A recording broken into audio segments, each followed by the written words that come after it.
It's time for the weekly movie review with Rocco Pasafume. Thank you very much, Howie. The movie I've chosen this week is one of our Best Picture nominees for the Oscar.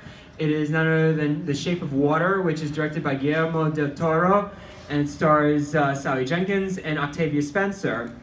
The plot of this movie, it takes place at a top-secret research facility in the 1960s where a lonely mute janitor, Elisa Esposito, played by Hawkins, forms a unique relationship with an amphibious creature that has been held captive. The thing about Guillermo del Toro is that he's definitely one of the more unique filmmakers to have emerged in the last couple of years. He's responsible for incredible works like Pan's Labyrinth, and also for very mainstream movies too, like the Hellboy movies and Pacific Rim. So what del Toro really excels at is really combining his love for creatures and for special effects, and marries it with great drama. And with this particular movie, he really shows that once again.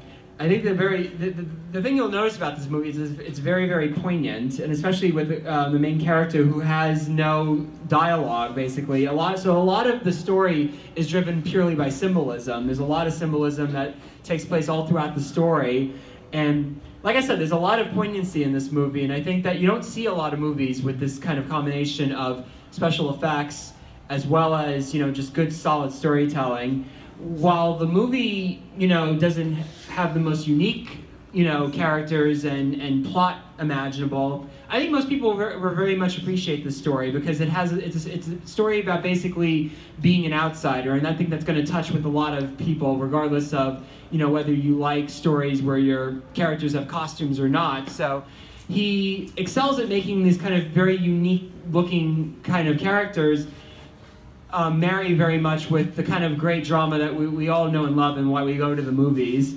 And in many ways, this definitely is going to be one of the strongest films, in my opinion, that is in competition for the Best Picture Oscar. And like I said, Guillermo del Toro is definitely one of the finest filmmakers of the last couple of years. And I think you get past the unusual aspects of the story where it's an amphibious creature. You put that in your head, most people would think that's kind of a little silly. It's like that's like Creature from the Black Lagoon kind of thing.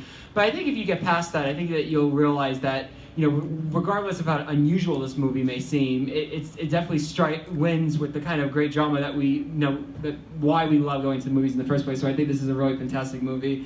So this is another potential winner right here. So Shape of Water, I give 4 out of 5 stars. So thank you very much. Great job, Rocco.